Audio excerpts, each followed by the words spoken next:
नमस्कार, मी विजया वामन। आता किती वेळ, कधी ना कधी त्यांची सुद्धा बारी येणार होतीच की। तुम्हाला काय वाटतं? शिवसेना फुटली, राष्ट्रवादी फुटली आणि भाजपा फुटणार नाही? अहो, जे निष्ठावंत आहेत त्यांचा दम भाजपामध्ये घुसमटतोय। आयाराम गयाराम घ्या मंत्रिपद, आयाराम गयाराम घ्या विधान परिषद, आयाराम गयाराम घ्या लोकसभेचं विधानसभेचं तिकीट।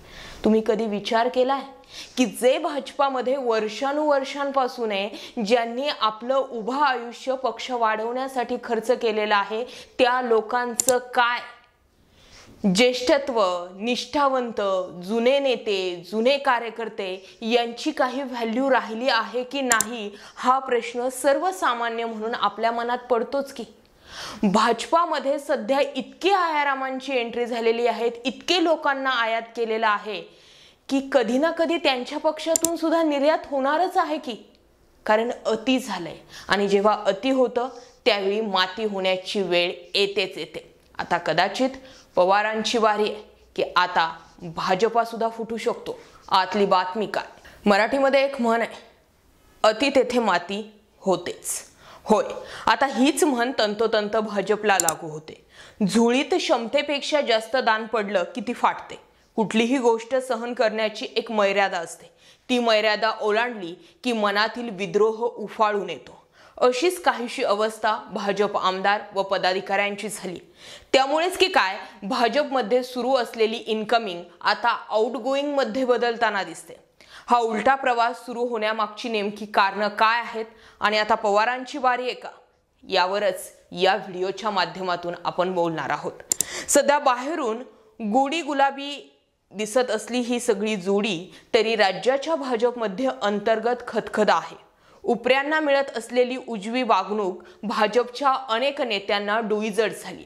बाहेरून आलेल्यांना मंत्रिपद मिळत असताना भाजपचे आमदार मात्र अजूनही लाल दिव्याची वाट पाहत आहेत। यापेक्षा तर विरोधात बसलेलं चांगलं होतं। आता सत्तेत असूनही कामे होत नसल्याची ओरड भाजपच्या आमदारांमध्ये।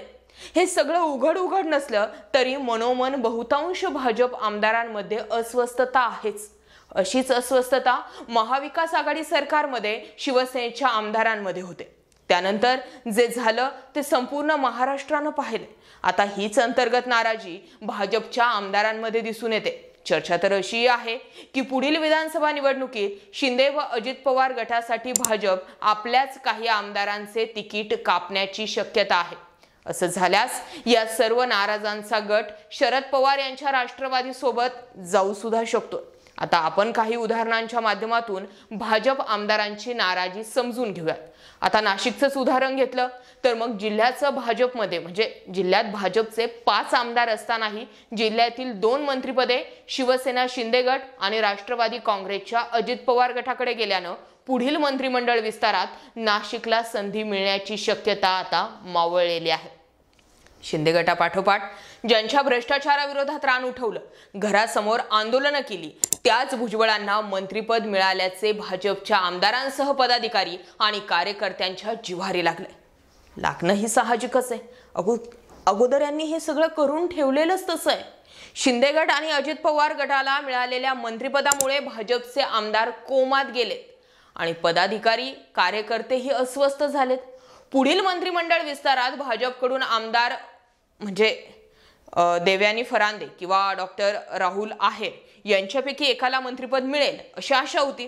त्यामुळे मंत्रिमंडळ विस्ताराकडे भाजपच्या आमदारांचे लक्ष लागलेलं होतं।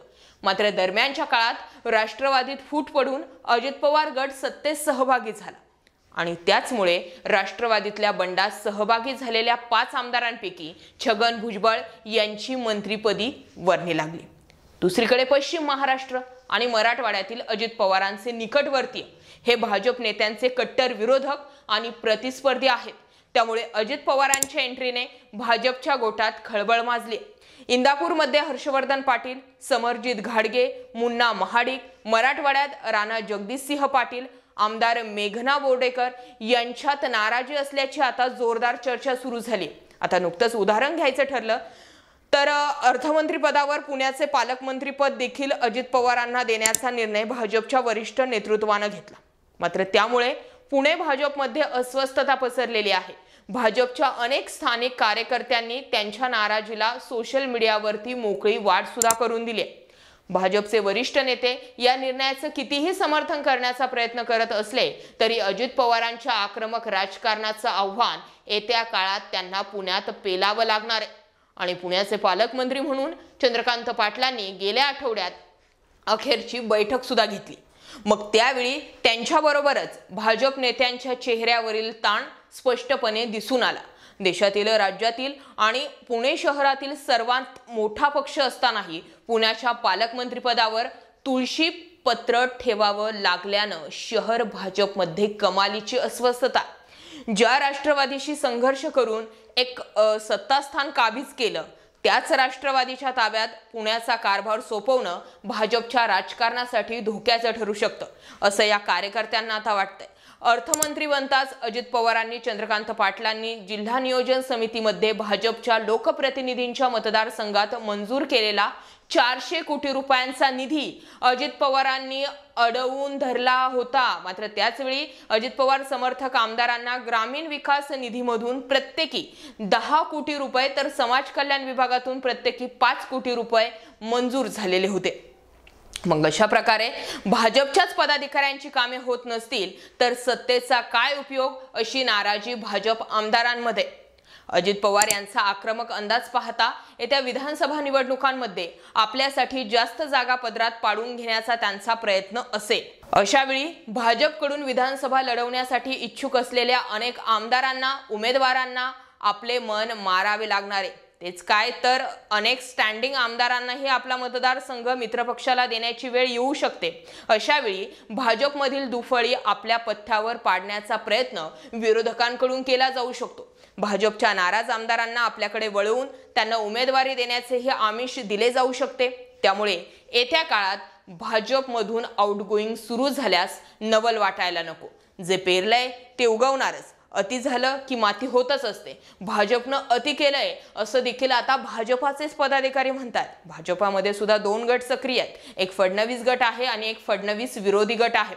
या सगळ्या घडामोडी बघितल्या तर गेल्या 2014 पासून 2019 आणि आता 2024 चे इलेक्शन तोंडावर आहे, पण भाजपचा राजकारणातील एकच फंडा राहिलाय आणि एकच योजना राबवतात। इलेक्शन तोंडावर आले की आयारामांची एंट्री भाजपामध्ये होत असते। मग त्यांना मंत्रिपद, त्यांना आमदारकीची तिकीट, त्यांना निधी, या सगळ्या घडामोडी घडतात। पण कुणा बाबतीत?